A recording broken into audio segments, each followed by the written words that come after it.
big Tuesday here with big news. It's big because it's open forum. You can call with any question you want, whether you're Catholic or not, 888-318-7884. It's big because Jimmy Akin is here with us both hours. Hello, Jimmy Akin. Howdy, how's it going, Si? Pretty groovy. How about you? Doing okay. I'm the bad guy. You're the good guy today. Look at that. Today? I'm wearing black. You're wearing white. Okay. At least if it's a cowboy movie. Okay, sure. Also, Jimmy Akin's senior Or apologist. Star Wars. Well, sometimes. Yeah, that's right. They usually, except the Stormtrooper Yeah, guys. but yeah. Jimmy Akin is senior apologist here at Catholic Answers, also senior director of knowledge of Star Wars and Star Trek. Oh, no, that's not me. That's Andrew knows more about Star yeah. Wars, huh? Yeah. And Jimmy's also the author of The Bible is a Catholic Book, and he's the proprietor of, as you know probably, of Jimmy Akin's Mysterious World. But there's also big news today. I don't know, Marie, am I allowed to tell Jimmy what the big news is? But it's okay? She says yes. Is it? And would it be okay with David, your new, Oh, I know this news. Oh, you do She that? Oh, emailed everybody. Oh, okay. Congratulations, Assistant Producer Marie. Assistant Producer Marie wearing a big giant rock on her arm today, on one part of her arm. On a finger, one of the I think. fingers. Well, that's part of your arm. Because she got engaged. Yeah. David asked her to marry him, and she was apparently took a moment to think about it. Actually, I think she said she was like a little bit stunned. It is beautiful. Sometime we're going to have to tell the story of how David asked you to marry him. But he did it in a church and in a very, I thought, very, very beautiful way. So congratulations, Marie. They're not waiting. They're not waiting around. They're going to get married this summer. 888-318-7884, the number. If you get through on the line, say congratulations to Assistant Producer Marie Willia. And if you have a question about the Catholic Church, about Catholic people, Catholic beliefs, Catholic history, or the Christian story more generally, or the story of anything else more generally, Jimmy Akin's here. We're pretty open about whatever question we will take. 888-318-7884. What's dropping this week, Jimmy? Oh, on Mysterious World? Mysterious World, yeah. Well, let's see. We just had the Devil's Den Arkansas UFO encounter, and this week is the Nephilim of the Bible. Oh, the those Nephilim guys, from yeah. Genesis 6 and Numbers 13. Okay, I'm looking forward to that one. That is not related to the UFO. Well, some people want to say the Nephilim are aliens. Oh, yeah. Or alien-human hybrids. Well, or something else entirely. Yeah, according to my personal go-to place of getting knowledge, the History Channel, you can explain almost anything by just saying aliens. Yeah, because it's always aliens. It's always aliens. 888-318-7884, the number. I had a wonderful trip to Ohio. Tell you about that in a little bit. I want to say thanks to everybody in Delaware, Ohio, which has definitely moved up very high on my top 10 favorite Ohio cities list. A bunch of people on the phone for you already. Okay. Shall we? Yeah. All right, let's start with Steve in Westfield, Indiana, listening on Catholic.com. Steve, so happy to have you here with us. Your question for Jimmy. Hello. So my question was about biblical chronology. Mm-hmm. And so in the Synoptic Gospels, Jesus travels south from Galilee to Jerusalem through Jericho with the apostles out in the open. And the events of the Passion seem to happen in short order. But in John's Gospel, in chapter 7, Jesus makes the trip from Galilee in secret, apart from his disciples. He deliberately separates them for the Feast of Tabernacles, if I recall. And this would have been like in the fall of 32 A.D. And he seems to stay there until the crucifixion, except for a brief jaunt into Jordan at the end of chapter 12. So I was hoping you could help me fit this the timeline together and how those two descent into Jerusalem can jive together. So this is a question I've looked at, and I would want to refresh my memory about some of the specific details about how the passages fit together and how you could weave them together. But what I can do for you at the moment is give you some general principles and some further references. So one of the things we have to be aware of when we read the Gospels and other ancient biographies in general, is that they're not meant to be strict chronological accounts. It was entirely permitted at this period in time for people to write biographies that used principles of organization other than strict chronology. So even though you would tend to have, discussions of a person's family background and childhood at the beginning of a work and descriptions of his death at the end of the work, in the middle, people often didn't keep strict, daily diaries of what happened. And so they could arrange them chronologically if they knew the chronological arrangement, but they could also arrange them in other ways. They'll simply string together, for example, sometimes events that may have occurred on different occasions but are on the same topic. And you see that, for example, not just in the Gospels, but in other ancient biographies as well. For example, if you read Suetonius's Lives of the 12 Caesars, it's clear he will, in various passages, string together common events because they're all on the same subject. Like, for example, in his biography of Caligula, he'll talk about good things Caligula did in office, and then he'll say, so much for the career of the emperor, now we must discuss the monster. And then he strings together the horrible things that Caligula did in office. And some of these overlapped. The good stuff tended to be in the early part of Caligula's reign. But really what he's doing is he's cataloging, here are the good things and here are the bad things. And we see the gospel authors doing something similar. For example, if you read the Gospel of Luke, you find a lot of sayings of Jesus that are scattered all over the place in Luke. But when you read Matthew, Matthew has gathered those sayings up into 5 major discourses. So like all of Jesus's ethical sayings get gathered up to become the Sermon on the Mount. And Jesus's parables get gathered up to become the kingdom discourse of Matthew 13. And Jesus's missionary discourses, which there's more than one of in Luke, get gathered together to become the missionary discourse of Matthew 10, and so forth. Similarly, his eschatological teachings, his prophetic teachings, get gathered up to become the Olivet discourse in Matthew 24 and 25, even though you'll see those same teachings in different places in Luke. So Matthew clearly is organizing things topically rather than attempting to chronologically place things. In terms of the motions of Jesus during his ministry, a while back, I haven't published it, but I did a detailed study called Space and Time in the Gospels and Acts, where I track the movements of Jesus and the apostles through the 4 Gospels and Acts. Yeah. And one of the things I discovered, both with my own research and reading other, authors of today and the past, is that the view of the Church Fathers that John wrote to supplement not just the content of the other Gospels, but also the structure of the other Gospels, is very well grounded. So in the Synoptic Gospels, Matthew, Mark, and Luke, Jesus spends most of his time in Galilee and then really goes to Jerusalem at the end. Whereas in John, he spends very little time in Galilee, much more time in the Jerusalem area. So how do you fit those together?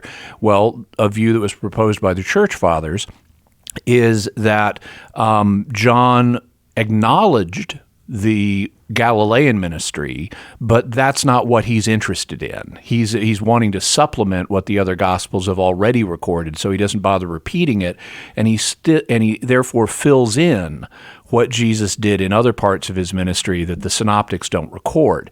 And this view has received significant scholarly support in recent years by a British scholar named Richard Bauckham. He wrote, or edited, I should say, a book called The Gospels for All Christians. And one of the chapters in that book is called John for Readers of Mark. And he proposes the thesis that if you read the Gospel of John after reading the Gospel of Mark and try to fit the two together, the passages, the outline of Mark interlocks with the outline of John. And this is something that's signaled by a number of different passages and how they dovetail together. I then followed up on this by doing my own study at jimmyakin.com. It's in the section of my website on the synoptic problem. So if you type in Jimmy Akin synoptic problem, John Mark, it'll come up.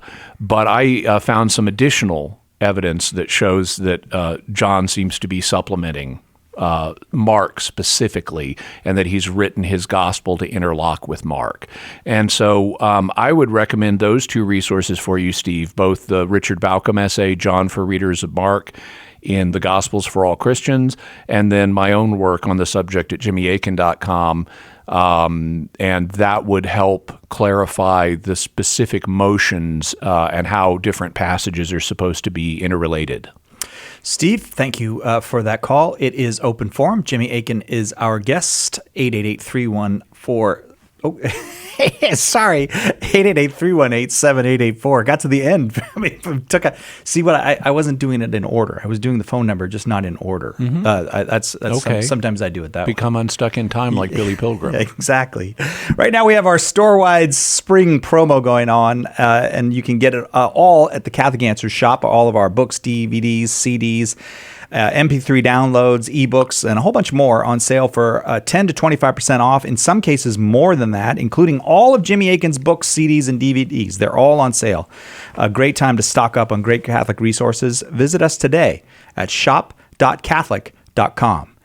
Call us now with your question on Catholic Answers Live.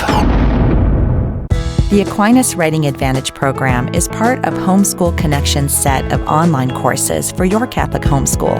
Homeschool Connections' website is homeschoolconnections.com.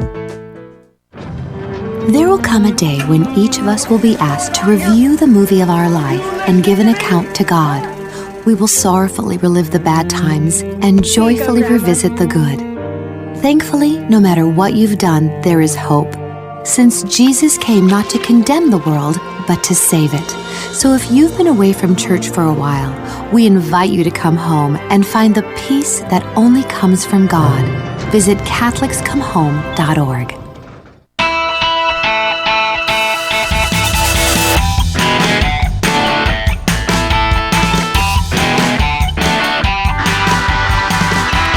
Welcome back to Catholic Answers Live. I am Cy Kellett, your host, and had a little hard time getting back here from the Midwest yesterday. So Trent Horn, Trent Horn, he scared me because I actually landed so I could turn on my radio at a little after 4, and he was doing a really good job hosting. I did not like that. I was really kind of hoping to tune in and be like, Trent can't do this. I'm really important around here. I kind of got a little comeuppance.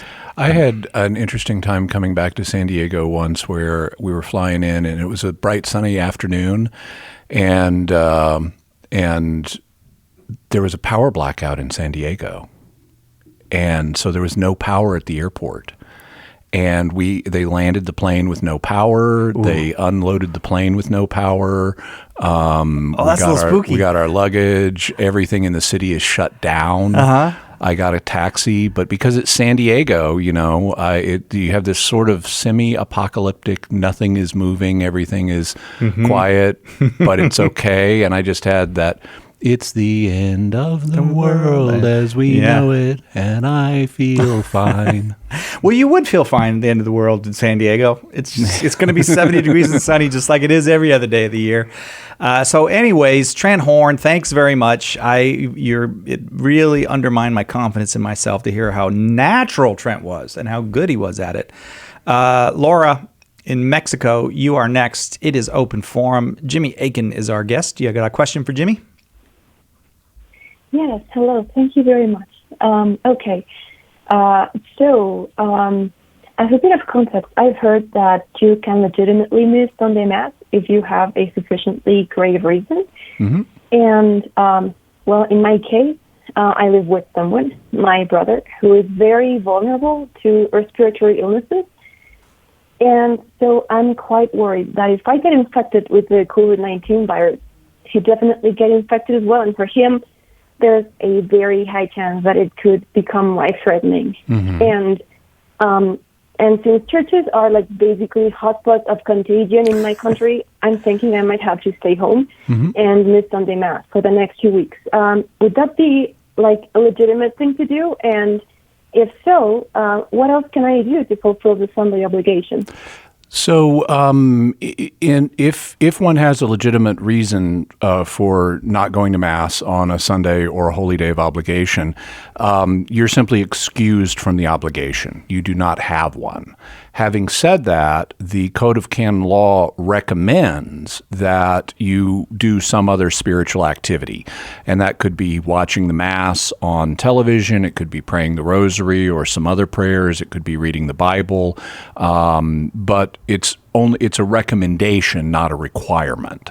So those are some things that you could do if it's legitimate for you not to go to Mass. It also is legitimate for you to be concerned about the state of your brother's health and how if you get the coronavirus that could impact him and impact him really severely. So that's legitimate as well as a concern. The question is, does the danger level rise to the to where it becomes a legitimate excuse? And that's something that is a matter of prudential judgment. So you'll have to, monitor the situation in your area and make an informed decision about that. Obviously, since I gather you have been going to Mass regularly already, it's not the case that your brother is so sensitive and that conditions are so infectious in your area that you can't normally go to Mass. Otherwise, this question would have come up a long time ago. So that raises the question of, or puts into focus the issue of what's the danger specifically now from either the coronavirus or, in the future from some other emerging illness. And I don't know how common it is in your area. There are here in the United States, you mentioned you're in another country. There are here in the United States some cases of coronavirus, but nowhere near as much as it is in some places like Italy and Iran, not to mention China.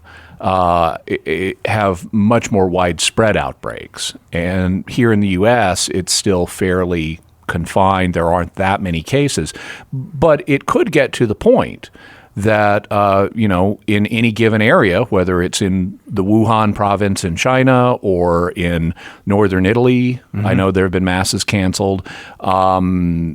It could get to that point at any place in the world. And so given the delicacy of your brother's condition and your consequent need not to get infected with this, it could be legitimate at some point for you to stay home from Mass. Whether that's presently the case in your area will depend on how many cases of coronavirus are there. If you're in a major metropolitan area and there's been one case of it, but there are 1 million people in your area, then that might not be enough to stay home from Mass. There have been a few people here in San Diego that have had it who were travelers to China. It doesn't stop me from going to Mass. There's millions of people in San Diego. The odds of running across somebody who's currently infected at the moment are low. But if you're in a smaller area and there are reported cases, it could be, and in fact, if there have been people in your territorial parish, that would really, be something significant to weigh in your situation. But ultimately, it's a prudential judgment, and you'll just have to monitor the situation and make the best determination you can. Thank you, Laura. It is open and God understands whatever that determination is, as long as you're being thoughtful about it. Laura, we'll move on now. Thank you very much for the call. Anthony in Ottawa, Ontario, Canada. We are international. We've been to 3 countries so far in 3 calls. Anthony, your question for Jimmy. Yes, hi, guys. Thank you for taking my call. I have a question for Mr. Akin. I work 2 jobs, and I try to go to Mass as often as possible, and it's hard sometimes to go on Sundays. When I was returning back to the Catholic Church, one of the things that brought me back was actually watching the Mass on YouTube or on TV, and I learned to fall in love with the liturgy. My question is that, I go to Mass at lunch times. Like when I'm at work, there's a Catholic church that's nearby. I can go there to receive and, go to confession, to receive the Eucharist. But Sundays I find it very hard since that's literally the only day that I have off, and I have obligations to, take care of my wife, et cetera, et cetera. is it like now? I know watching the daily mass on YouTube is not a replacement or substitute for the sacraments. That I understand, but could it be considered something as like praying the rosary or as like a special prayer time if you can't attend a mass? If you at least can't go on Sundays, you can go on another day to substitute, unless it's a special holiday like obviously Easter, Christmas, Good Friday, etc. Mm-hmm. So I'm not entirely sure what you're asking. If you have a legitimate reason not to go on a Sunday, then you simply don't have a Sunday obligation that week. It's recommended that you do something else of a spiritual nature, like reading the rosary, saying prayers, reading the Bible, or watching, a televised or recorded version of the Mass. All of those are good things to do if you have a legitimate reason not to go to Mass on a Sunday. But they don't replace or fulfill your Sunday obligation. You simply don't have a Sunday obligation. If you can, furthermore, do things like go to Mass another day during the week, that's also a good thing. That doesn't replace your Sunday obligation, but it's also a good thing to do. So if you have a good reason not to go to Mass on Sundays or any other, even if it's a holy day, then these are good things to do, but they're not required.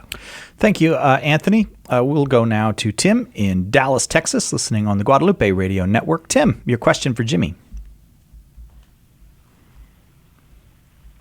Hi, Tim. No? All right.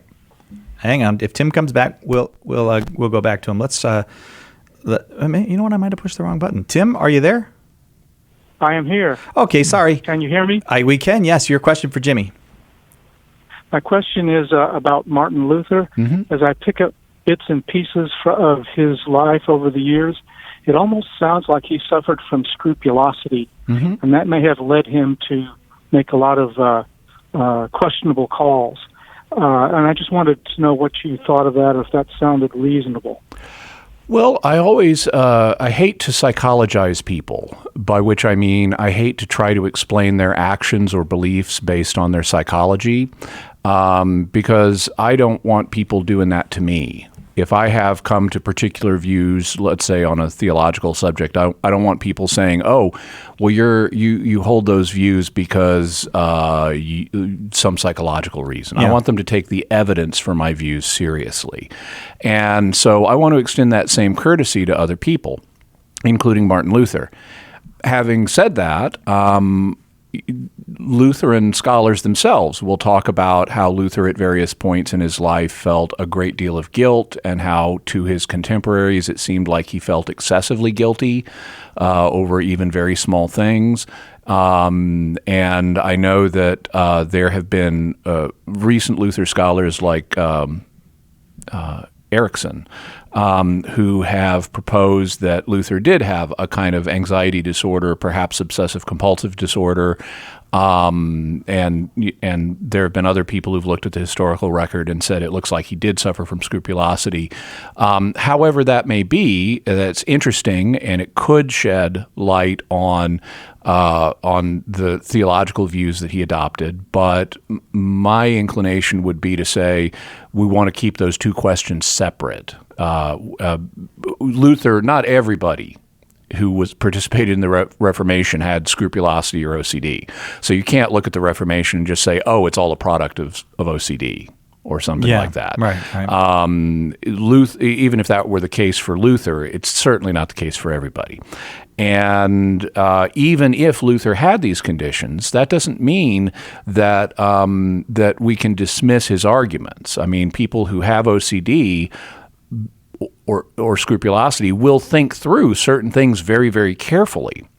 And actually, people who have this disability can make valuable contributions. I don't know if you've ever seen the detective show Monk, starring Tony Shalhoub, but in the television show, Monk is a detective who solves cases precisely because of his OCD. Mm-hmm. He is so focused on details that he spots things other people in the show miss. And this is an example of how people who have this condition can make valuable contributions to society. My understanding is a lot of people who have OCD actually like that show for that Right. reason. Uh-huh.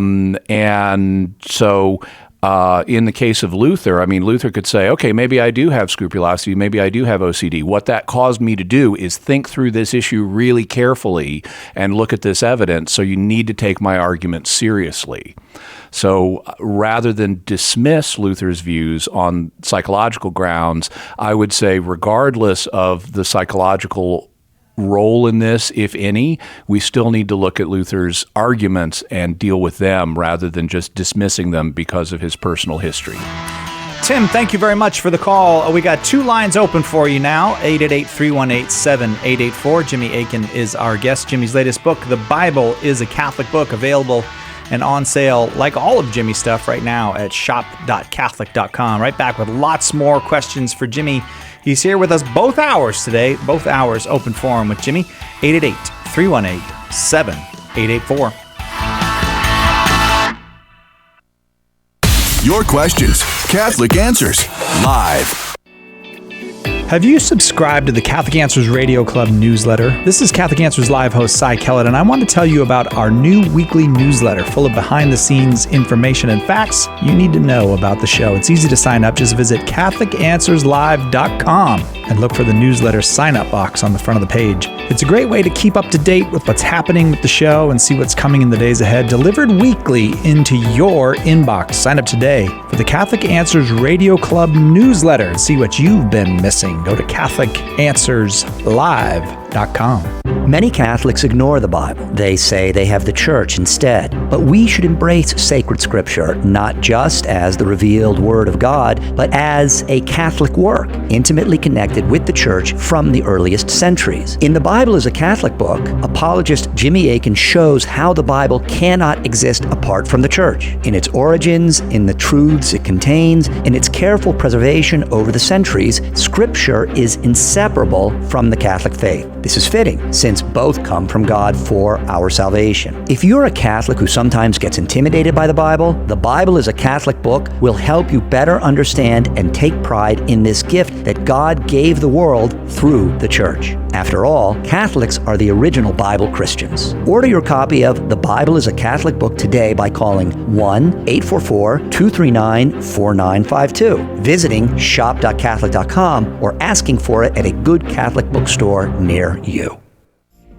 Tim Staples, Trent Horn, Cy Kellett, Chris Check, Carlo Broussard. Our on-fire lineup of speakers will inform and inspire your audience to grow in their Catholic faith.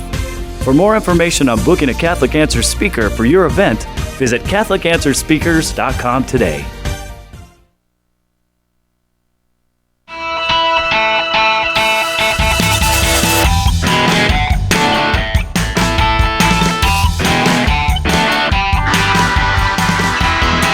Welcome back to Catholic Answers Live open forum this afternoon with Jimmy Akin, our guest. 888-318-7884, our number. Calls rolling in, just rolling in. Let's go to Pat in Larson, Missouri, listening on 1460 AM. Pat, your question for Jimmy? Yes, I have a question, please, in reference to conflict. Like, if I understand correctly, that's usually from the evil one. Is that correct? Especially like if you're trying to do good. Is that you mean running into conflict, correct? running into problems and troubles when you're trying to do good? Is that from the devil? Is that what? Yes.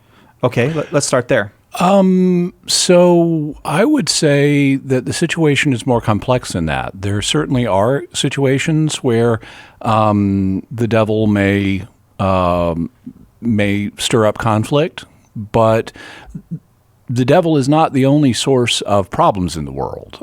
Scripture talks about the world, the flesh, and the devil. And the world is the example that other people set. The flesh is our own broken desires, and then there's the devil.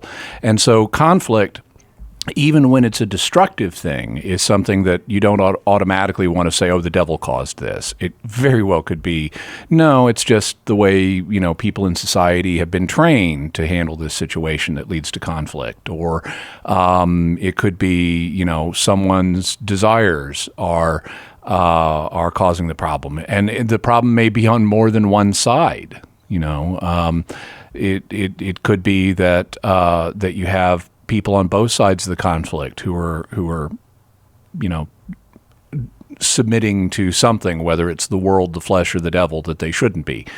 But then there are also conflicts that are not destructive. There are conflicts that are creative. It may be, for example, that one person has a certain idea about how, let's say a group should proceed, in doing something, in doing some activity, and another person has a different idea about how the group should proceed. And it may turn out that the best thing is actually something that incorporates elements of both of those ideas. So just because there are conflicts or disagreements doesn't mean that they're automatically destructive. And so if you're trying to do good and you encounter opposition, I would say, well, that's an invitation to not only examine what other people are doing and try to sort the wheat from the chaff and what they're doing. What are they trying to do that's good? What are they trying to do that's not so good? But it's also an invitation to look at your own ideas and your own preferences and say, well, what's the wheat in the chaff here? Maybe I'm missing something that I need to understand. And so that's how I would look at attempts to proceed. Now, Pat, that sounded like that was the beginning of your question. You had a follow-up you want to give to Jimmy? If I could quickly say yes. Okay, so like say within yourself, that like I have said, okay, if something good is put on my heart, then I know that God has placed it there. So I've got a choice. So, I've got to go pick up my medicine, say. This is an example. Mm-hmm. And then, so I'm all set to go pick up my medicine from the store, and then this idea comes to me, but there's adoration tonight. You should go to adoration. So for some reason, I feel like, that's a conflict, and how do I handle it? Mm-hmm. Okay, so in this situation, my inclination, and this is just me personally, other people are different, but my personal inclination is not to attribute everything that occurs to me to God directly. God may occasionally, reach down and supernaturally plant a thought in my heart, but most of the time, I'm functioning on the intellect that God gave me. And so God doesn't want me to take every thought that crosses my mind as a divine revelation. He wants me to use the intellect that he gave me in sorting out priorities. And so if I know I need to get medication, and that's a good thing, and if the thought occurs to me of, well, I could also go to adoration, and that would be a good thing, I wouldn't say, one of these thoughts is from God and one is from the devil. Yeah. It may be that neither God nor the devil directly planted these thoughts in you. It could just be your own intellect came up with both of these ideas. And regardless of whether God put one of them in your head, or whether the devil put one of them in your head, or whether it just occurred to you by your own intellect, God gave you the gift of reason to sort it out. So look at the priorities. How if you don't get the medicine tonight because you go to adoration, are you going to run out? Will there be another convenient time when you could get it? If not, then go get it tonight and then see, well, do I still have time to go to adoration? Maybe I do, maybe I don't. But use reason to figure out your priorities, because that's why God gave you reason. His own direct revelations, like thou shalt not kill and thou shalt not commit adultery, are real, but they're fairly few and far between. And if you try to overanalyze your thought process looking for the hand of God and the hand of the devil, you'll drive yourself nuts. So just trust in God. Trust in the gift of reason that he gave you. Trust that if you make a mistake, he'll understand or give you additional help to sort things out. But don't feel like you're in a theological crisis every time you have to make a decision between different good ideas. Pat, thank you for that call. We have lots of calls, so I am going to keep moving. Up next is an anonymous caller. Anonymous, are you there with us? Yes, sir. Go ahead. Your question for Jimmy. Okay. My daughter is 19, and she is a bit agnostic and a bit apathetic. And we're practicing Catholic family, and I've tried over the years a little apologetics, a little philosophy, and at this point, because she's getting so much older, she wants to know why, if I know she doesn't really believe all this, quote unquote, do I still have to go to Mass? And I'm planning to explain it as, I know it's a mortal sin for you not to. So, but I think she's going to counter with, if I don't think it's a mortal sin, then it can't be because it's not full knowledge or something. I don't know. How would you answer her question of why do I still have to go to Mass if you know I don't believe this? The way I would approach it is and I haven't been a parent, so, take this for what it's worth. Maybe Cy could chime in on this because Cy has been a parent. But I would say, look, a lot of people, especially when they're young in life, go through periods of doubt. And it's known that this happens, especially for young people.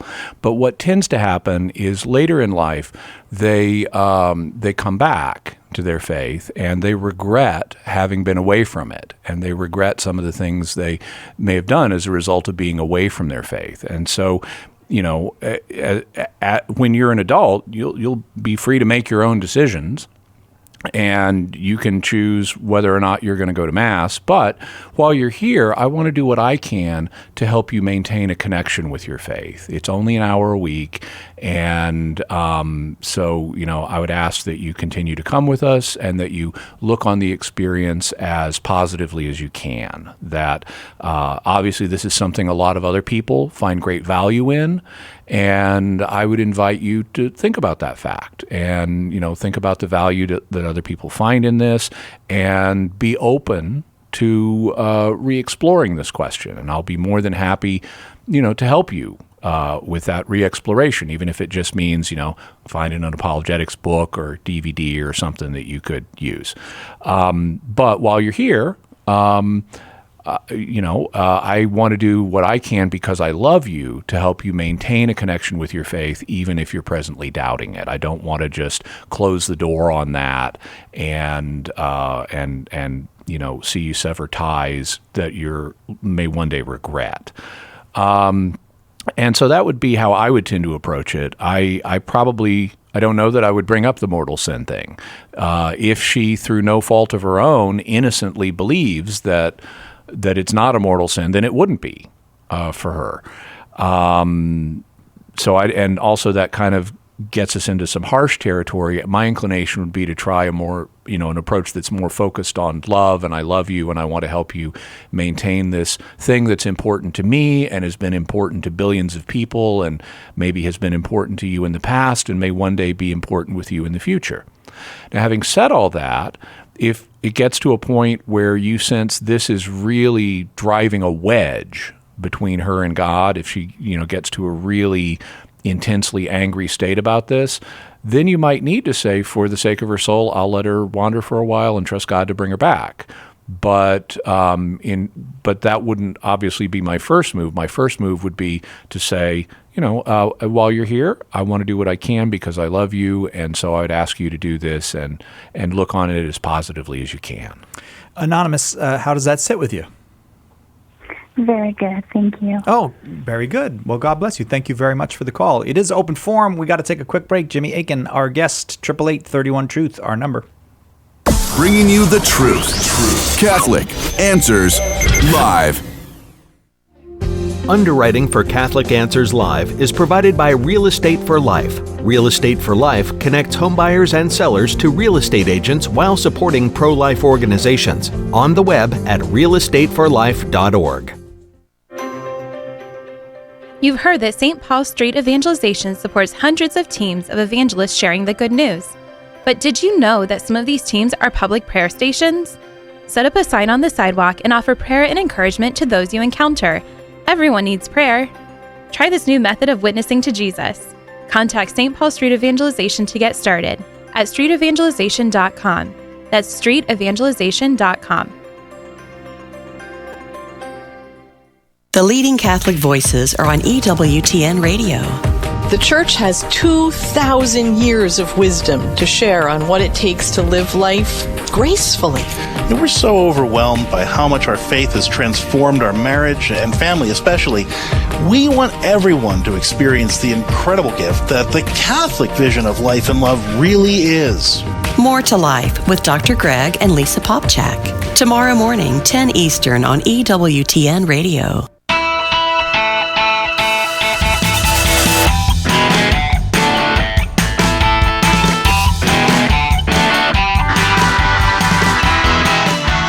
It's very bright in here today. Why is it so bright? Is it? Oh, the lights are on. They're shining off of that diamond on assistant producer Marie's hand. Could you maybe cover that diamond up? Look at that. Look at that beautiful man. He loves you. I can even see it from here. I know. Marie's all shiny because Marie is engaged, and we're all super happy for Marie. Congratulations, Marie. Lots of folks on Facebook. I haven't been over to YouTube today, but lots of folks on Facebook congratulating you when they should be congratulating David. But anyways, it's open forum. Jimmy Akin, our guest, and Aaron in Dallas, Texas, watching us on Facebook Live is next. Aaron, you got a question for Jimmy? Uh-oh. Hi, yes. Oh, hi, Aaron. I want to ask if the church or the Bishops' Conference in the U.S. teaches anything about required or prayers that are obliged for Catholics to memorize or know. The church doesn't have a doctrine that Catholics must learn any particular set of prayers. Well, the church does have a doctrine that we need to pray, and that we need to pray with other Christians, but it doesn't say as a matter of doctrine you must learn these prayers. Having said that, there are certain prayers that are almost always taught and that are basically, universally known. One of them is the Lord's Prayer, because, when Jesus was asked by his disciples to teach them to pray, he said, here's how you do it. And he gave them the Lord's Prayer. And the version of the Lord's Prayer that the church uses is based on Matthew's version of the Lord's Prayer, though there's a slightly different version in Luke's Gospel. Here in the West, another very commonly known prayer, but it's not mandatory, but it's very commonly known, is the Hail Mary, which is the most frequent prayer in the Rosary. And it's very common for people who are growing up in religious education to learn at least the Our Father and the Hail Mary and a few other prayers. The Glory Be, for example. Also, because we pray communally, it's normal for people to learn at least the responses that are said at Mass. So when the priest says, "The Lord be with you," people know to say, and with your spirit. Mm-hmm. And there are various other responses, some of which are more directly addressed to God, that are part of the Mass, and people naturally pick those up just by going to Mass, but there's not an official list of things you must learn. In Eastern Catholic churches, the same basic stuff happens. The Lord's Prayer is a universal in Christendom because it's just right there in the Gospels. Jesus himself recommended it. Not all Eastern Catholics pray the Hail Mary or the Rosary, but they have other equivalents like the Achathist hymn, and they also learn the responses in their liturgies, in their version of the liturgy as well. Aaron, I am going to keep moving. I hope that is helpful to you. I'm going to keep moving because, boy, every time a line opens up, another one fills up, and I don't want to give anyone short shrift today. Jimmy Akin, our guest, open forum, our topic, meaning if you've got a question about the Catholic faith, whether you're Catholic or not, you're welcome to call 888-318-7884. As a matter of fact, special welcome if you're not a Catholic today, because I think we might be a little short of non-Catholic calls today. Andrew in Cypress, Texas is next, listening on 1430 AM. Andrew, your question for Jimmy. Yes, hey Jimmy, thanks for taking my call. I had a question regarding, the call screener told me you talked about this a few months back, but this is in regards to the Pew Research poll for the Catholics and the response for transubstantiation and the belief of soul and divinity being present in the Eucharist, and not a majority believed in that. And I think Bishop Barron made a really passionate plea on YouTube describing his displeasure for the shortcomings of the church and how it's affected the body because they're not. Andrew, I'm so sorry to do this to you, but you're breaking up, coming in and out. So if you could just phrase this as a simple question for Jimmy, I think we'll hear it, and then he can answer you. Yeah, go ahead. So I just wanted to get his reaction on that in the bad examples of the responses from Catholics in that Pew Research poll regarding transubstantiation. And I think also there was gay marriage was also something that was majority supported as well. So. Okay, Andrew. So, so it's no secret that there's a big turning away from faith in Western civilization today, and has been for more than the last 50 years, although that's when the crisis really started to break. And so, sure, absolutely, there are a lot of people who are not as educated about their faith as they should be, and there are a lot of people who hold views contrary to Christian teaching. I mean, abortion would not be legal in America if people took a pro-life ethic seriously. And that's not just Catholics; that's Protestants and others as well. If Protestants and Catholics in this country were really firm in their support of the pro-life ethic, it would not be legal. Yeah. And in terms of the Eucharist, well, there are Catholics who don't understand or accept the Church's teaching on this, and to some extent, that is the fault of catechists. Who have not been able to effectively communicate the faith. On the other hand, it's not simply the fault of catechists. It's also been the fault of bishops who have allowed defective catechetical programs to be used in their dioceses that de-emphasized this and other aspects of the faith. It's also the fault of parents who have not taught their children to take their faith seriously. It's the fault of Hollywood producers and politicians who have done what they can to undermine people's faith. So it's a broad societal problem. It can't be pinned on anybody, and there are many people who are striving to do the best they can. There are many catechists who are really striving to communicate the faith. There are parents who are striving to communicate the faith. There are bishops who are striving to communicate the faith. And so we can't look at any single group other than maybe Hollywood producers and politicians. And you're willing to single them out and say, we can broad brush these people. Right.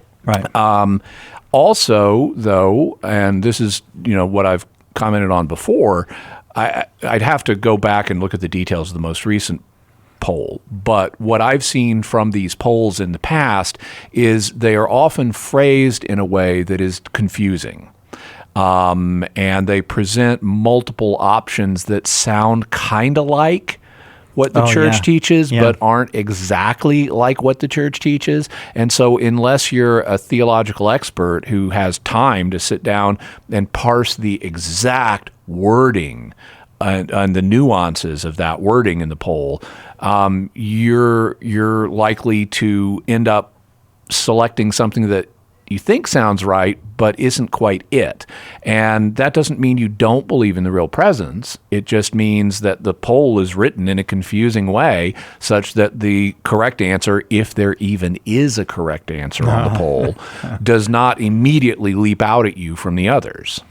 Andrew, I hope that's helpful. Thank you very much for the call. I will say this is a good time to say this because I got a little thing right in front of me that said I should remind folks that the School of Apologetics is available. And the School of Apologetics is for folks who would like to do their part in explaining the faith to others. Jimmy's segment, the first segment, has already, I think this might be... Yeah, give Jimmy's course, but I don't think I told you this. Adam looked this up for me. Mm-hmm. It has been taken by people in 20 countries now. Hey, cool. Yeah. I didn't know that. That's awesome. More than 500 students have taken it. And so we're trying to do our part around here. Jimmy has done his. Trent did an entire course on moral apologetics, and that we're working hard to get that out soon, and it will be available soon. So if you'd like to look into the School of Apologetics. We're offering an introductory price that saves you $30 if you sign up right now, but it will go away, this offer. Just go over to schoolofapologetics.com for more information. Schoolofapologetics.com. And thanks again, Andrew. Let's go to Allison in Missouri, listening on 1460 AM. Allison in Missouri, your question for Jimmy. Hi, my question has to do with teaching catechism. So I'm an 8th grade catechist at the local Catholic school in my town, and I've been doing it for a while. But this group of kids that I have this year are the toughest that I have ever had. And it doesn't seem to matter, like, what I say or what I do, to try to get them to understand that, you know, Mary was a virgin and that Jesus is truly present in the Eucharist, and just kind of like the main core beliefs of the Catholic Church. It just doesn't seem like any, you know, apologetic answer that I can give them. It just doesn't seem like it matters, especially to the boys. And I'm just wondering if there's anything that you can tell me, any kind of books that I could get, just anything that I could do so that I really send these kids out, because this is their last year in catechism. So I just want to know what all I can do so that when these kids receive confirmation and they're done with catechism, that I can give them the best chance, you know, to be able to keep their Catholic faith. So I assume you've been over the relevant passages of Scripture and the relevant passages of the Catechism and so forth, and they're still not responsive to that. Is that correct? Yes. And you have tried various apologetic arguments with them. You say they didn't work. I mean, I could give an hour-long lecture on arguments you could try, but, you know, obviously I don't know which ones you've tried, so I'm a little bit hampered in that regard. My first thought was, is there a way to cut the Gordian knot on this? And that's a historical reference. There is a place where they had a famous knot in the ancient world called the Gordian knot, and it was very hard to untie. And the solution was not to actually try untying it directly by pulling on it. Just take a sword and cut it in two, and that'll cut the Gordian knot. And so I'm wondering, is there a different approach that you could take, like inviting them? And this is actually something that Blaise Pascal, in his apologetics, recommended to people, was putting yourself in the head of a believer. And so I might be inclined to say to these kids, I know you have difficulties with this, but let's think it through. Could God do this? You know, if God is omnipotent and you believe God is omnipotent, could God make his Son present in the Eucharist? Could that happen? And spend some time exploring that. And then say, okay, let's think together. How could you answer some of the allegations that people might make against the idea of God doing this? Like, oh, well, Jesus is maybe a 6-foot-tall man. How can he fit in that? Well, wait a minute. You've seen movies where people shrink down in size. And if you know there's, you know, most of our bodies is empty space. Now, I'm not saying this is what happens in the Eucharist, but if we can think of ways to make a large object fit inside a small space, God knows that way and a lot more too. And maybe help them think through answers to objections themselves. Say, you know, even though you may have some difficulties with this, put yourself in the head of someone who does believe it and explore this and explore how the evidence looks to that person. You know, because when you have Jesus saying, "This is my body," oh, well, if you believe it's possible and then he says that, you need to take it more seriously. And you can do the same kind of approach with things, with other doctrines like Mary's virginity and things like that. I would be inclined to invite them to think it through from the perspective of a believer and explore the ideas from the inside rather than just the outside. Allison, thank you very much for the call, and God bless you in your efforts. They are the most valuable, and I hope you feel that way. Whatever success you might meet with, it's beautiful that you're doing so much to share the faith with others. Jimmy Akin is our guest. It is open forum. Lines keep filling up very quickly, but you can give it a try during the break. 888-318-7884. If you're on the line, don't go anywhere. Jimmy's coming back the second hour, and we'll get to your question. If you haven't dialed, 888-318-7884.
Welcome back to Catholic Answers Live, open forum.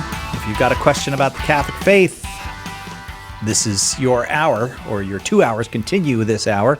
But we accept more generally religious and moral questions as well, or pretty much anything when Jimmy's here. And Jimmy is here. Jimmy Akin is our guest.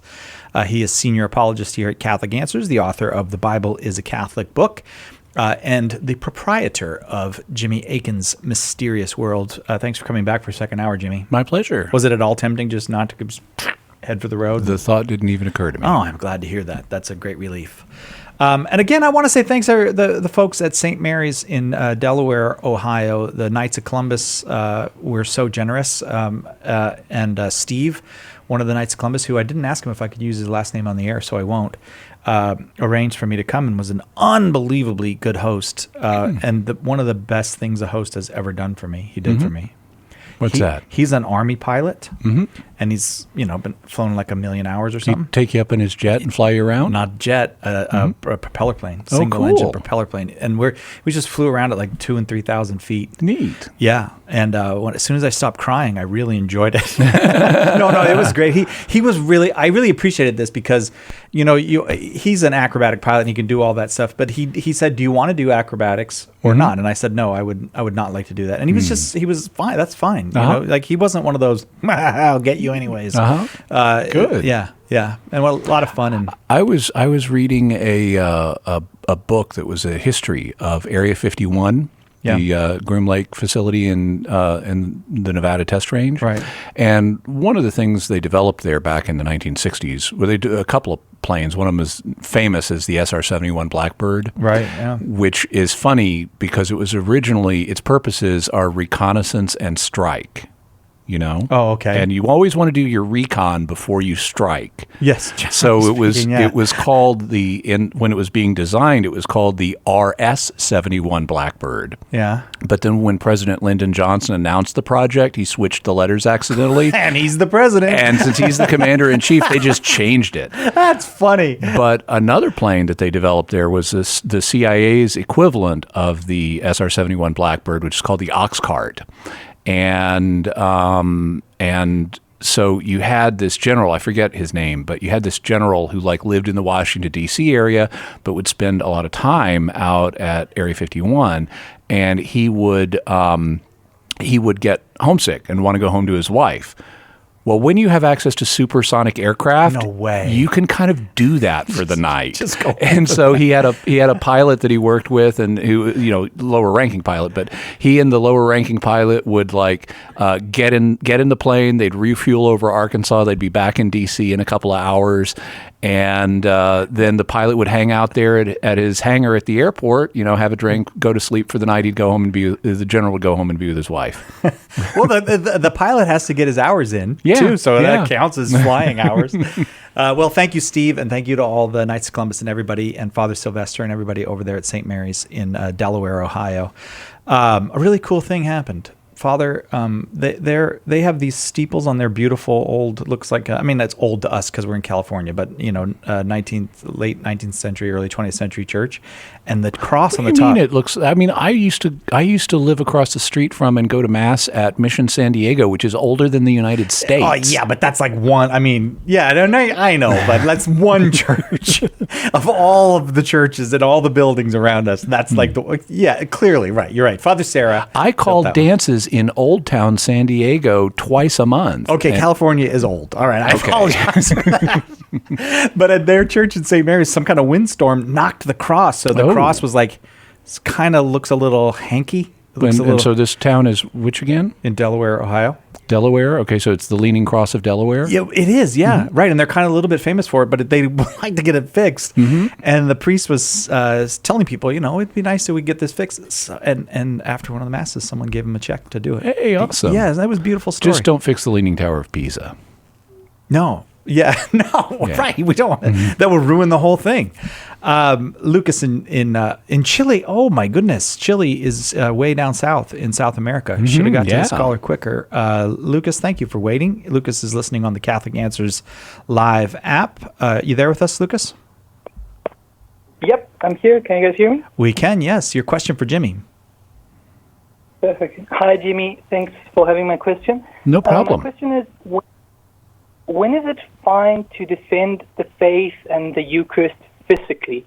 I'm asking in the context that, like, at the moment in Chile, I don't know if you've seen the news, but we have a lot of protests, marches, and riots, and a lot of the churches are being burnt and hosts desecrated, etc. So when is it okay to intervene physically? And tied up to that, like, what do we make of the passage of, turn the other cheek? Are we supposed to be pushovers all the time? I don't know if you could just hear my doubts on that. Yeah, we're not supposed to be pushovers.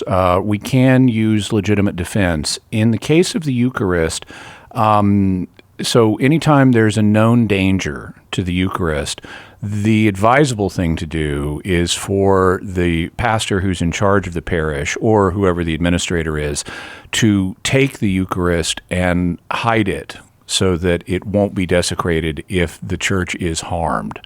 That would be the first line of recourse. If someone is there and someone is trying to deliberately desecrate the Eucharist, Jesus himself made himself vulnerable by becoming really present in the Eucharist. He made himself vulnerable to desecration. Now, that desecration is not something that actually injures Jesus, because he's, it's not like if you snap a host in two, you don't snap Jesus's body in heaven in two. Right. So he's not being physically injured by that, but it is an evil act to desecrate a host, even though it does, because it's a sign of severe disrespect for Jesus, even though he is not actually injured by it, and either physically or emotionally, because he's in the glory of heaven. But he chose to become really present in the Eucharist, knowing that that would mean that at points in church history, the Eucharist would be desecrated. So he made himself vulnerable to that, just like he made himself vulnerable on the cross. And that was his choice and his Father's choice. And so some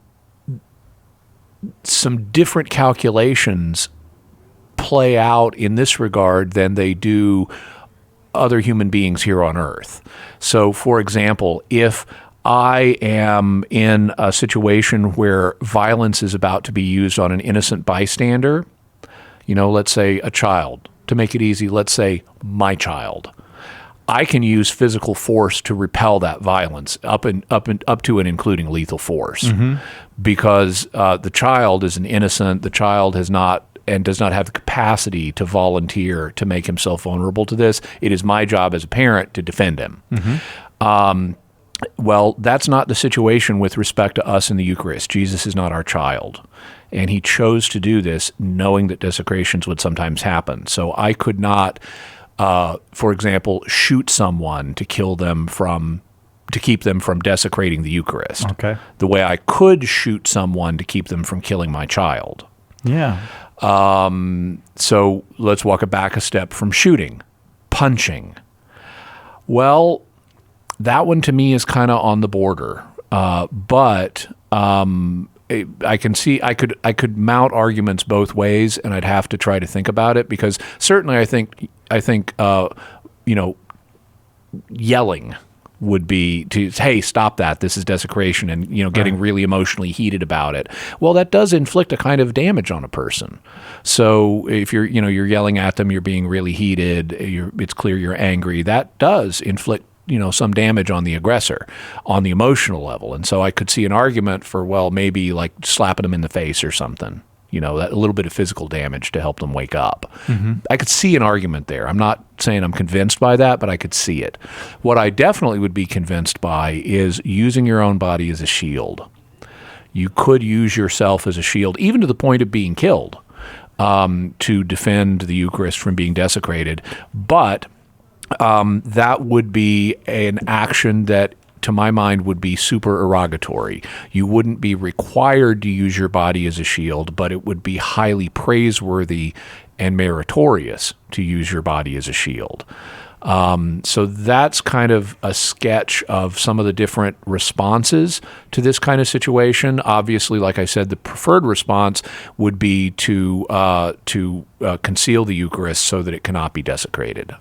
Thank you very much for the call, Lucas. Appreciate it. We are getting ready to go to a break now, but if you, we're going to have one line open. So if you want to get in with your question for Jimmy Akin, 888-318-7884 is the number. Here's what John says. This was one of the most informative books I've ever read on Catholic history. It explained in context how the Bible came together. I thought it was so good. I bought a box full and gave them away. I think it is the one book for teenagers to read so they know the truth. He's talking about Jimmy Akin's book, The Bible is a Catholic Book, which is on sale. Right now, you can get it as a paperback at shop.catholic.com for a special rate. As an ebook, you can get it, a special price at shop.catholic.com. There's a special 5 for $25. Or as John did, you can buy a box of 20 of them for $3 a copy, or even go over to get an audiobook form read by the author, Jimmy Akin, over at audible.com.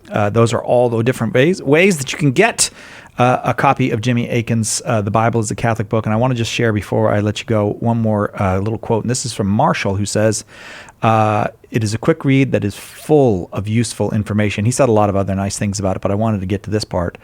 I was able to use material from this book as a resource for our RCIA group. And I'm sure that makes you very happy, Jimmy. Yeah, because helping people into the church is very important to Jimmy and to all of us here at Catholic Answers. And if we can help your RCIA group, that's wonderful. The Bible is a Catholic Book.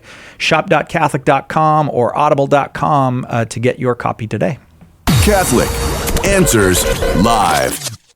Underwriting for Catholic Answers Live is provided by Magnificat. Published monthly, Magnificat features daily Mass, prayers, articles, and meditations in step with the liturgical rhythm of the Church. On the web at magnificat.com. Catholic Answers Live is sponsored by Daily Catholic Wisdom. Go to CatholicWisdom.org and sign up for short daily reflections from brilliant, faithful Catholic minds. Literary giants, beloved saints, and relevant voices from today share insightful and inspiring snippets that you can read in less than a minute and reflect on throughout the day. Plus, enjoy exclusive discounts on popular Catholic books, talks, video content, and more. Join Catholics across the globe who start their day with Daily Catholic Wisdom. Sign up for free today at CatholicWisdom.org. The leading Catholic voices are on EWTN Radio. We talk to audiences all over the world. One thing I've found out is everybody in the whole world has the same set of questions. They live the same human life. They all want meaning. They all want love. They all want significance. They want forgiveness. That's the most fascinating thing to me. The same answers work wherever you are throughout the world because we're all children of God. Call to Communion with Dr. David Anders tonight, 11 Eastern on EWTN Radio.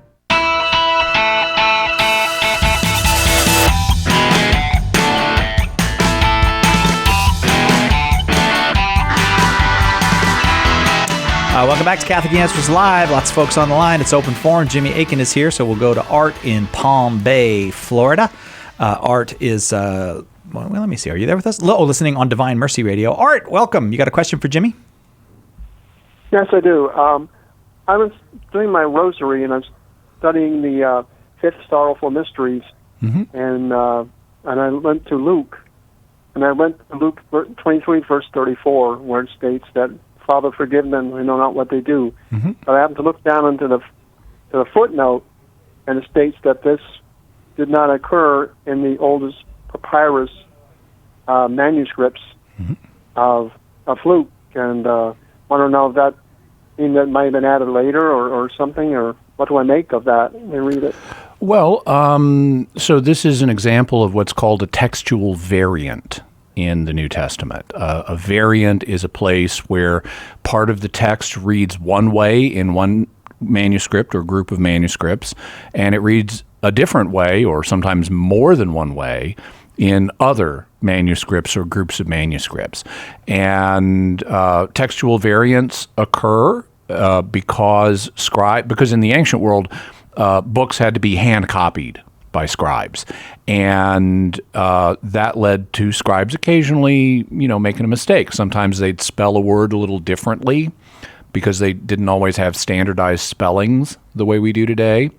Sometimes they would accidentally omit part of a passage because their eye skipped down the page. Just like when you're reading a book, you accidentally may skip a line. Also, people would sometimes write corrections in the margins. If somebody had skipped a part accidentally, they'll write it in the margin. But then they also did things like take notes in the margins. And so when you're a later scribe and you've got a manuscript and it has a thing written in the margin, it's called a gloss, but it's got this little word or phrase written in the margin. You don't know, is that a correction or is that somebody's note? And you got to decide which one it is. Yeah. And do you put it back in the main text or not? Because you want to do that if it's correction, but you don't want to do that if it's a note. And so this is how some of these textual variants would come along. Now, the good news is none of these affect, the teaching of the faith.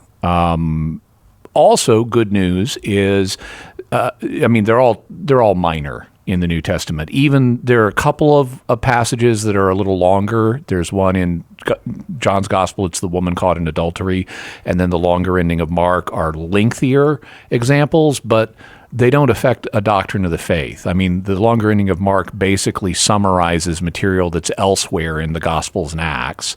And the woman caught in adultery, well, Jesus is in favor of forgiving people. Duh. So it's not really like a doctrine of the faith is on trial there. Having said that,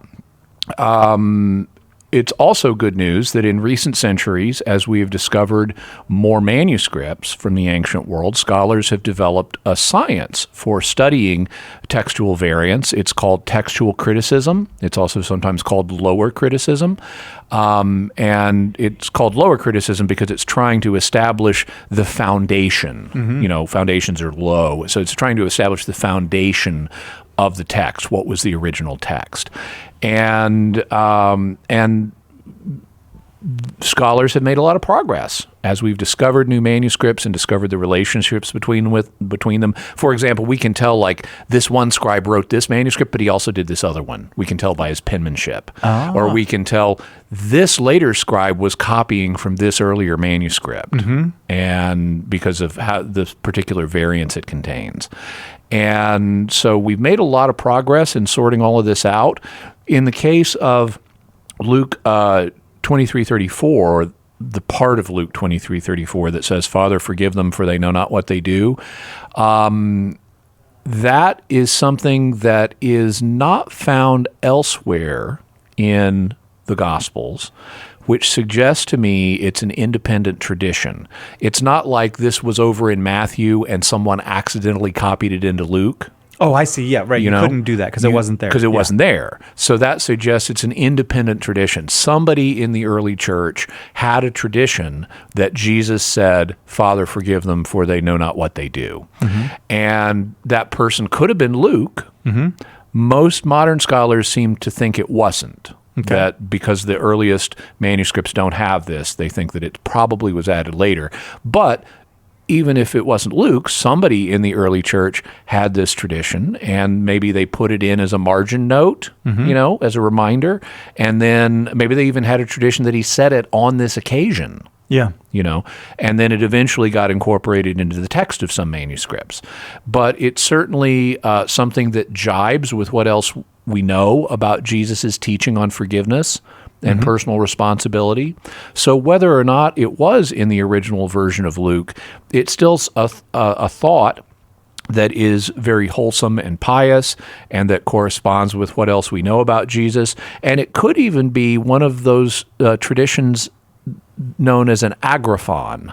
An agraphon is a saying of Jesus that's not written in the Gospels, or at least not originally written in the Gospels.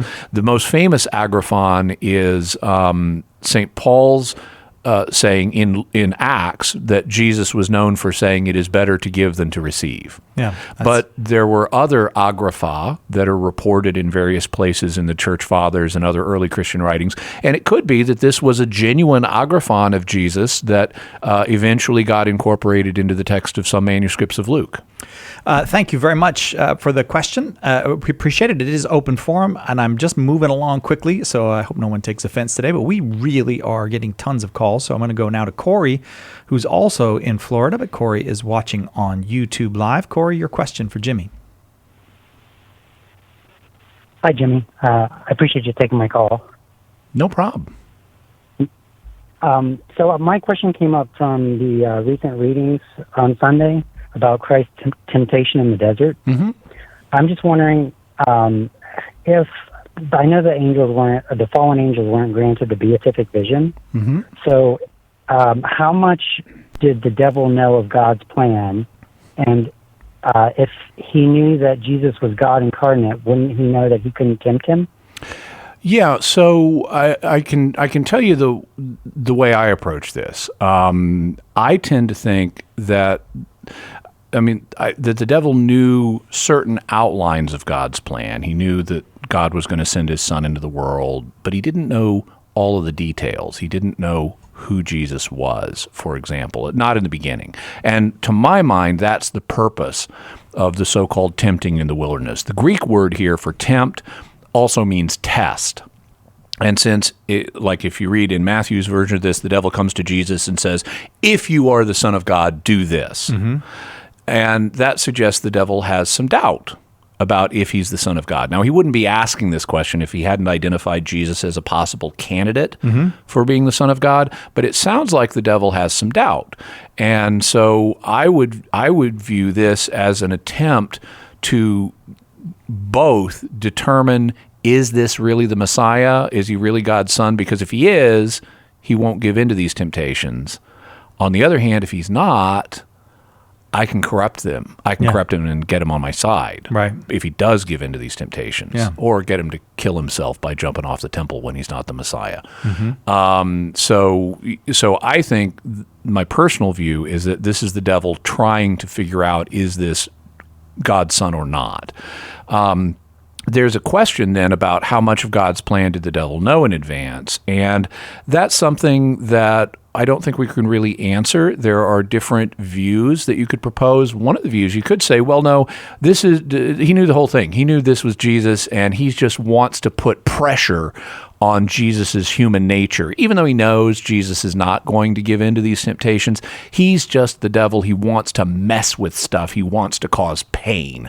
And so he's going to put pressure on Jesus's human side by knowing he's been fasting for 40 days, which, by the way, is totally possible. Mm-hmm. The longest human fast on record was a guy from Scotland in the 60s who fasted for more than a year. Holy smokes. Yeah, it's totally... I think we've talked about this before, but I forgot that he must have been a big fellow. He was. He was like over 400 pounds, and he shrank down to about 180. But it is entirely possible to fast for 40 days, but you will be hungry at the end of it. And so the devil comes in knowing this is the Son of God. This is one possible interpretation. Says, I just want to mess with him by say, hey, why don't you make those stones bread? Yeah. Prove to me you're the Son of God, even though I already know you are. Well, that's one possibility. It's also possible that he didn't know and is trying to find out. And it's also possible he could be so messed up in his beliefs that that he thought, maybe I can get the Son of God to do something wrong. Right, yeah. And then there are other possibilities as well. Some writings in the early church, like the Ascension of Isaiah, which was written about the year AD 68, have this idea that a significant chunk of God's plan was hidden from the devil, and that if the devil had understood what was going to happen through the crucifixion, he never would have done it. He never would have played his part in getting Judas to betray Jesus. Right. So you will find, you'll find in that same document a tradition that Jesus' birth was hidden from the devil in a special way. In fact, you have in the Ascension of Isaiah sees Jesus descending through the seven heavens till he gets down to the firmament where the devil is, and the other demons. The devil's called the prince of the power of the air. Yeah. So in this conception of the universe, the devil lives in the atmosphere, in the firmament, and Jesus takes on a disguise and sneaks through that to go down and be born. So you will, now that's not literal, but you will find this theme including in some very early Christian literature from the first century, that the devil did not know significant parts of God's plan. All right. Corey, that makes sense to you? Yeah, that makes perfect sense. I appreciate it. Yeah, you got some options there to go through. Jimmy Akin is our guest. Our number, 888-31-TRUTH. It is open forum today at Catholic Answers Live. And as I've been saying, Jimmy's book is available at a reduced price, but actually everything we've got is at reduced price right now at shop.catholic.com. Some stuff 10, some stuff 20, 25, and in a few cases even more than that off at shop.catholic.com. We will continue with open forum. I got to warn you, though, only one line open right now, and the lines do keep filling up. So you're going to have to dial promptly if you want to get your question in, whether you're Catholic or not. You are more than welcome here. It's Catholic Answers Live, open forum. Jimmy Akin, our guest. Right back with more.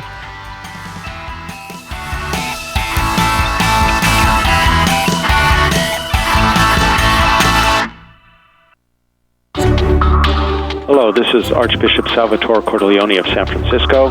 Keep your dial tuned to Catholic Answers Live. Every Catholic has heard the challenge. How can you believe that? Don't you know the Bible says? It's a challenge we have to meet. If we can't reconcile apparent contradictions between Scripture and Catholic teaching, how can our faith survive? And if we can't answer our Protestant brothers and sisters, how will they ever come to embrace the fullness of the faith? In meeting the Protestant challenge, apologist Carlo Broussard gives you the knowledge and tools you need to answer 50 of the most common Bible-based objections to Catholicism. Be prepared to give an answer. Order your copy of Meeting the Protestant Challenge today by calling 844-239-4952, visiting shop.catholic.com, or asking for it at a good Catholic bookstore near you. Many Catholics ignore the Bible. They say they have the Church instead. But we should embrace sacred Scripture, not just as the revealed Word of God, but as a Catholic work, intimately connected with the Church from the earliest centuries. In The Bible is a Catholic Book, apologist Jimmy Akin shows how the Bible cannot exist apart from the Church, in its origins, in the truths it contains, in its careful preservation over the centuries. Scripture is inseparable from the Catholic faith. This is fitting, since both come from God for our salvation. If you're a Catholic who sometimes gets intimidated by the Bible is a Catholic Book will help you better understand and take pride in this gift that God gave the world through the Church. After all, Catholics are the original Bible Christians. Order your copy of The Bible is a Catholic Book today by calling 1-844-239-4952, visiting shop.catholic.com, or asking for it at a good Catholic bookstore near you.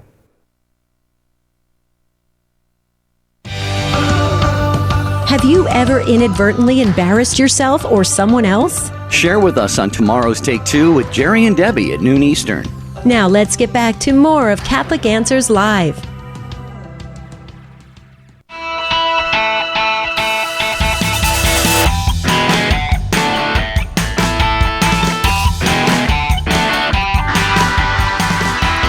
Welcome back to Catholic Answers Live. Did you just hear that, Darren? That little plug for Jerry and Debbie? I saw Jerry Usher about a week ago, and he in was, a vision. Not in a vision. No, he was actually in a restaurant. Oh, okay. Yeah, and but he was saying about you. I remember Darren was just like a kid. Now he's a father with 3 kids. He was marveling at that. But you marvel at that too, don't you? Yeah.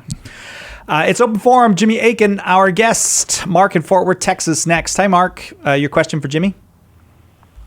Hi, I have a question about the Rosary. I started praying the Rosary a couple of years ago, and since then I've seen a couple of different versions of the fruits of the mysteries. So I'm curious about the history of the fruits of the mysteries and why are there different versions of that?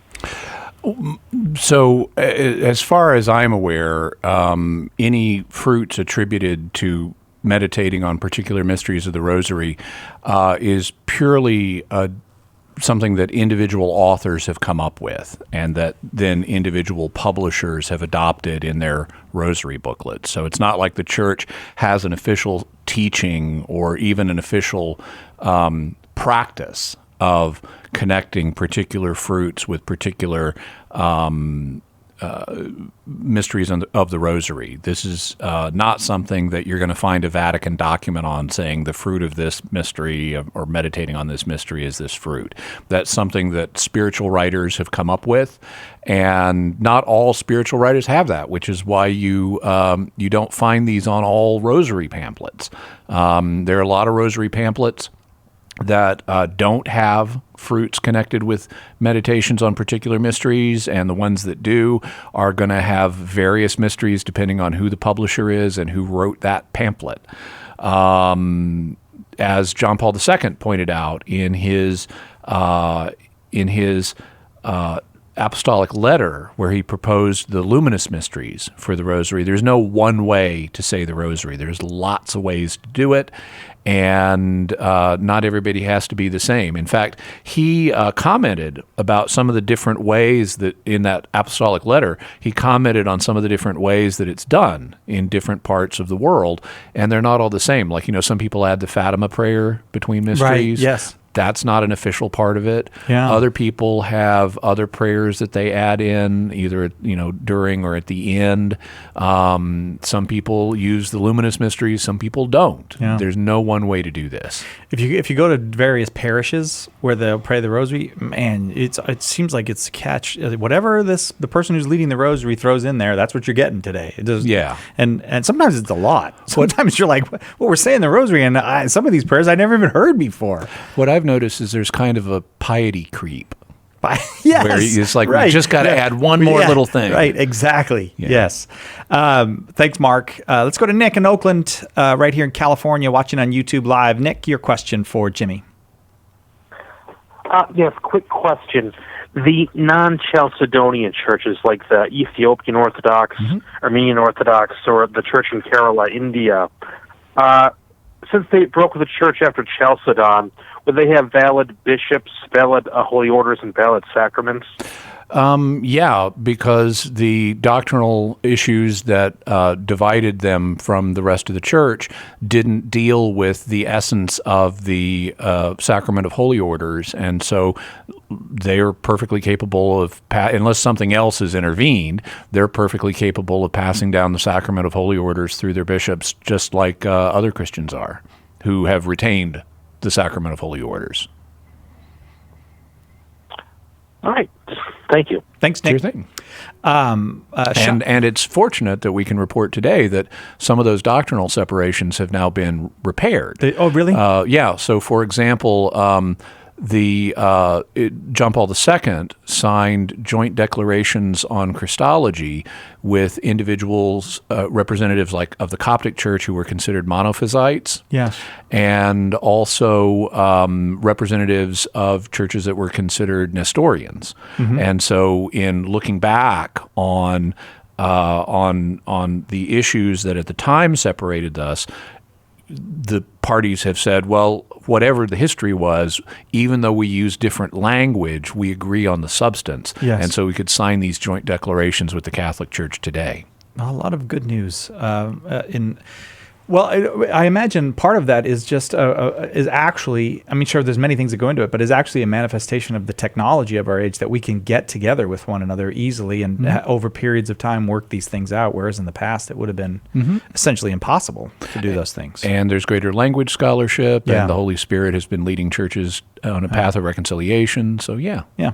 Sean in Missouri listening on 91.9 FM. You are up next, Sean. Your question for Jimmy. I have been reading through On the Bondage of the Will by Martin Luther, and it's his response to Erasmus. And unfortunately, I have not read Erasmus, but I'm going through on the Bondage of the Will, and I was wondering what the Catholic position is on free will as it regards salvation. There's not a single Catholic position on this. There is a range of views that that Catholics are permitted to hold, and there are positions. If you put them on a spectrum, there are positions that are definitely excluded. On one end of the spectrum is what you might call Pelagianism, which would say that man has freedom such that he could come to God without divine grace. No, that is right out. Jesus says, no man comes to me unless the Father draws him, so divine grace is necessary to enable human free will to be able to come to God. Fortunately, God gives that grace in some form to everybody. As the Second Vatican Council said, he makes it possible for, in some mysterious way that he knows, for every person to be associated with the benefits of Jesus's death on the cross. And so we may or may not be able to perceive him doing that in this life, but he does it. And so that form of grace is something that everybody receives at some point in their life in one way or another, where they're enabled to make a choice for God. At the other end of the spectrum, you have a view that Luther entertained. Luther compared the will to a beast of burden, like an ass, that could be ridden one way or another, depending at the will of the rider, who's either God or the devil. Yeah. And so God basically picks who he's going to ride and leads them to salvation and doesn't lead anybody else to salvation. Calvin took a similar position, and some in the Calvinist community, particularly, and some of these people would be called hyper-Calvinists, but some have said that there is not only does God choose who's going to be saved, he also chooses exactly who's going to be damned. This is called active reprobation. And others would say, well, no, he actively chooses who's going to be saved, and then he just kind of passes over the other people, which is called passive reprobation. But still, it's God's the one making the decision, is this person going to be saved or not? And then he intervenes in that person's will to bring about either their cooperation with his grace or their failure to cooperate. And that also is not permitted in Catholic theology. You can't say that humans basically have no free will, that God takes that decision completely away from them. There are a variety of intervening positions. Some of them get close to the view that Luther and Calvin endorsed, but they still seek to preserve a role for freedom, even if they say, well, maybe God does pick certain individuals, but then he brings it about so that they freely choose to embrace his grace somehow. And then the challenge for that view is to say, well, how is it free if God's making this determination? But the church does insist that there is both a real role for human freedom and there is a real necessity of God's grace. The question is, how do you square those two things together? What you can't do is either say there's no freedom or there's no need for grace. Sean, I'm going to leave it there because we have lots and lots of callers. I hope that is helpful to you. You know what? Would it be all right with you if I sent Sean a copy of The Drama of Salvation? Yeah, absolutely. How about we, if Sean can hang on the line, we'll send him a copy of Jimmy's book, The Drama of Salvation, that goes more deeply into all of this. Because we don't run into too many people who are currently in the midst of reading Martin Luther on the question of free will. So hang on, Sean, and we'll actually take a break. We'll be right back to get to as many folks as we can as we wrap up Open Forum with Jimmy Akin this afternoon. Right back.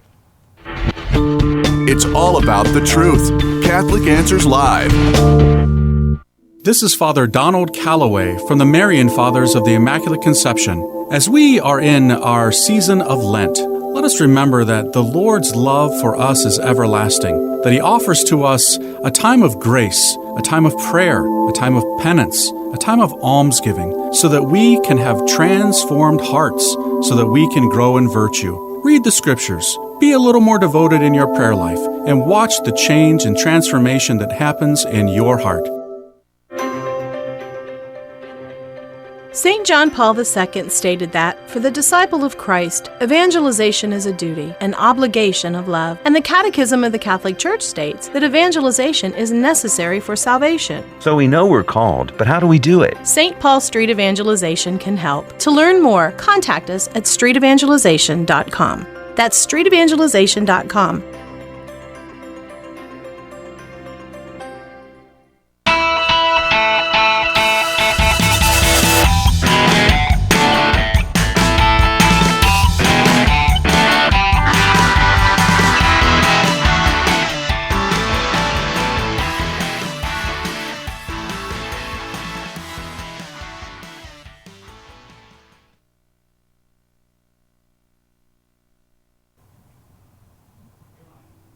And welcome back to Catholic Answers Live. I am Cy Kellett, your host, and it's open forum. Up next is John in Atlanta, Georgia, listening on The Quest.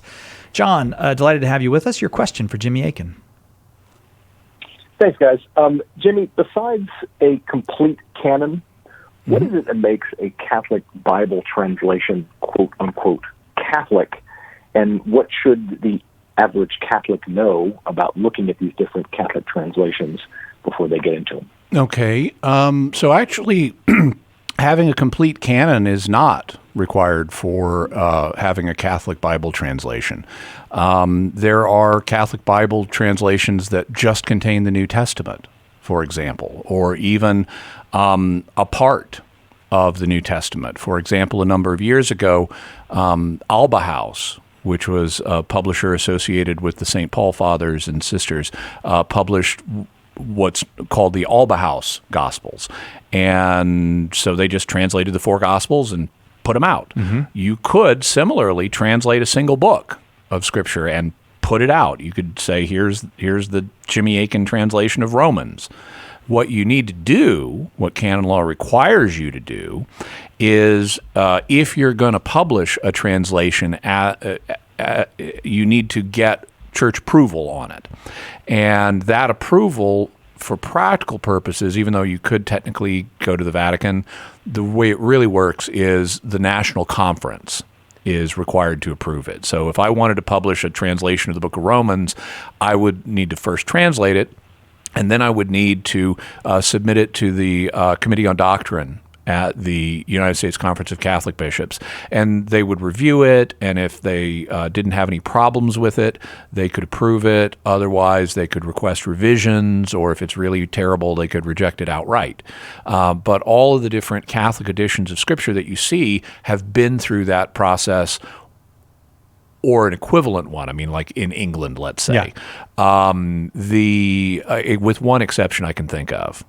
I know a guy who's broken canon law and put out a Catholic translation without the proper authorization. So that's a canonical crime.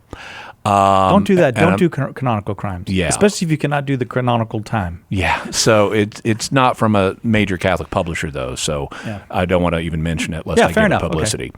Okay. In addition to having approval for the translation, it is also typically required that there be sufficient explanatory notes that also need to be reviewed by the National Conference of Bishops to help people understand, difficult points in the text and things like that.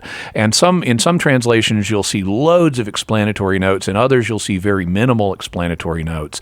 But it is generally required that there be some kind of explanatory notes, which then also get reviewed.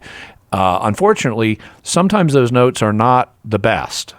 I have found notes in various Catholic Bibles that I think should not be there. But in the main, the notes that you're going to find are okay, and so those are some of the basic things I would point out. Beyond that, it's largely a matter of style in terms of what translation style do you prefer. Do you like modern English translations? Do you like older English translations? Do you want something that is more of a word-for-word translation or something that's more of a thought-for-thought translation? Personally, I don't urge people to pick a single translation. I urge them to pick multiple translations because no translation is perfect. As they say in Italian, translator traitor. You never capture all of the nuances of the original language. And so one of the best ways to compensate for that is by having multiple translations and reading them together and seeing how different translators handle the same underlying material. Thanks, John. Hope that's helpful. As I said, I'm going to keep moving because there are lots of folks on the line today. We'll go to another John in Illinois, watching on Facebook Live. John, your question for Jimmy. Oh, yes. Good afternoon, gentlemen. I was at Mass this Sunday, and it's a 5 o'clock Mass, and we get a lot of people from different parishes that come to this Mass. During communion, the gentleman took the Holy John, could you speak right into the phone, please? I'm having a little trouble hearing you. Sure. How is that? Is that better? Yeah. Is that better? Yes. What's your question? There was a gentleman who took the host in his hand and then blessed himself with it. And I was wondering how I should have approached that. Should I talk to Father after Mass, or I'd never seen this man before. But I'm only thinking that particles of the Eucharist are dropping off as this gentleman is placing it against his chest and against his forehead. Well, that's probably any such particles that that might have applied to would not retain the real presence. I mean, unless this was a super crumbly host. The reason most commercially made hosts, there's no danger of that because as the Church teaches, it's only fragments of the host that retain the appearance of bread.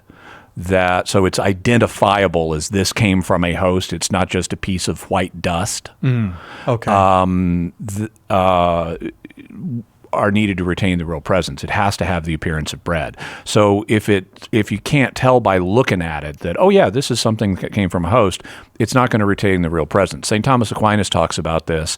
And he points out that if you, for example, took a consecrated host and crushed it into powder, the particles of the powder would not have the real presence because they no longer have the appearance of bread. It's just a little wheat speck. It's a little. It may not even be identifiable visually as wheat. It just looks like a little white speck. Yeah. And so, if this was a typical commercially made host and had not been broken, and a guy's blessing himself with it by touching it to his shirt or whatever, that's not going to leave particles that retain the real presence. Having said that, the faithful are not authorized to bless themselves with the Eucharist. In fact, that's specifically not allowed in the rules regarding Eucharistic exposition. Priests can bless people with the Eucharist by making the sign of the cross over them, not actually touching them with the Eucharist. But priests can do that, but the laity are specifically not allowed to do that. And so in this kind of situation, my inclination would be to say to the priest, hey, I saw this guy do this. You may want to keep an eye out for it. Hadn't seen him before, but if he comes back, this is what he looked like, and so forth. Thanks, John. Continuing to move, we go now to Bob in Duluth, Minnesota, listening on Real Presence Radio. Delighted to have you with us. Bob, your question for Jimmy.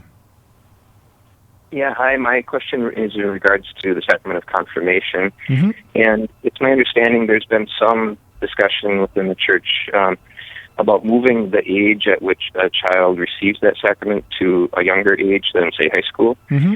And well, in many places it is younger than high school. It already is. It's just in some places it's been scheduled as late as high school. Right. And so would that suggest that the younger the child is, the potential for them to not fully comprehend the fullest degree of the sacrament that they're receiving could be extended to a high schooler who might be indifferent or lack or show frustration over all that they might be receiving the sacrament. Should that high schoolers be encouraged to still receive the sacrament, even in showing signs where they might not fully appreciate all that they're agreeing to? Well, if I understand your question correctly, if in a particular area the confirmation is being offered to someone who is of high school age and they're showing signs of not being fully appreciative of it, if that's all that there is to it, that they're just not fully appreciative, then I would say, thank God. Because there are so many parents in the world today, in the Western world, who and frankly, this is one reason this is just my personal opinion, I would do what they do in many Eastern Catholic churches and confirm babies as soon as they're baptized. Yeah. Because it avoids this problem. But here in the Western developed world, there are loads of parents who are confronted with situations where a child actively opposes being confirmed. And so if it's just the child is not fully appreciative, I would say it's not ideal, but thank God that it's not worse than it is.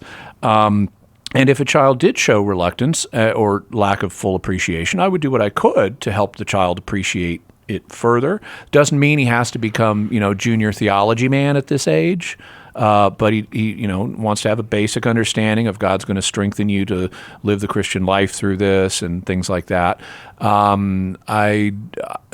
If he was adamant, that I do not want to be confirmed, well, then you have to actually respect that, because he's of sufficient age, if he's, in high school, to determine under canon law, he's going to be of sufficient age to be able to refuse a sacrament. You cannot force it on him. But if it's merely that he's not fully appreciative or is a little reluctant, but as long as he's got a fundamental openness to it, go ahead, and he should be encouraged to go ahead and receive it. Thank you, Bob. Rudy in Oregon, listening on Mater Dei Radio. You are up next. Rudy, your question for Jimmy. Nope, I got no volume. Can't hear Rudy. Oh, start over, Rudy. Hello? Hi, Rudy. Yes, you're going to have to be real quick with your question. We're right up against it now. Okay. At Mass this last Sunday, it was announced that we were going to receive the blood of Christ, and we couldn't receive the body of Christ on our tongues anymore because of the coronavirus.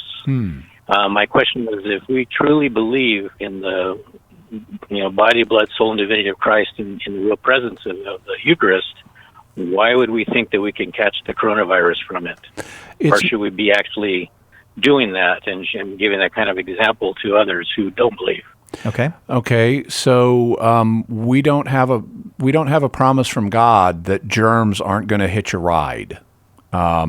It's not that it's the body and blood of Christ that gives us the coronavirus or any other virus. It's that there are pathogens that can hitch a ride on it. I mean, if you took a host, let's say, and dipped it in cyanide and then put it on someone's tongue, it's not the host that's going to kill them, it's the cyanide. In the same way, if a priest is, and personally I'm a huge fan of communion on the tongue, it's the way I receive it personally whenever I receive, but if you have a priest placing with his fingers the host on somebody's tongue, their fingers can get spit on them. And if someone comes up who is exhaling virions onto the priest's fingers, because you don't have to be coughing and sneezing. You can just exhale, and virions are coming out of your mouth. You have someone who's exhaling virions onto the priest's fingers, and then the priest goes to put his fingers in someone else's mouth. The virions can hitch a ride on the priest's fingers. And so God has not promised us that he's going to protect us in this situation from virions hitching a ride on a priest's fingers or on the rim of a chalice where someone's saliva has gotten, or things like that. So there can be, especially in times of epidemic, reasonable precautions that are taken in the administration of the sacraments. Thanks, Rudy. May I add something, Jimmy? And I'd like to get your impression on this. But my feeling is sometimes in these situations, we might come to a completely different prudential decision than the bishop does. And maybe we could just be cheerfully obedient to the bishop. I mean, not everything has to be a fight with the bishop. No. Even if you think he's completely wrong about he should be allowing me to receive it on the tongue. Yeah, and under ordinary circumstances, bishops are required to allow you to receive on the tongue. Yeah. But there can be exceptions, and it's not the end of the world. It's a temporary situation. Thank you, Jimmy. Thanks for 2 great hours. My pleasure. Really enjoyed it. What's on Jimmy Akin's Mysterious World this Friday? The Nephilim from the Bible. Nephilim. Oh, good. Okay. Nephilim coming up. Also, don't forget Jimmy's book, The Bible is a Catholic Book, on sale wherever you can buy it, and you can buy it almost anywhere. Especially give a try to shop.catholic.com. Hey, tomorrow, Dr. Italy's going to be with us. Marcellino D'Ambrosio will be here, and we're going to talk about what the Gospels teach us about suffering. And Carla Broussard, second hour. We're going to do the Bible Blueprint for the Church. We'll see you then, God willing, on Catholic Answers Live.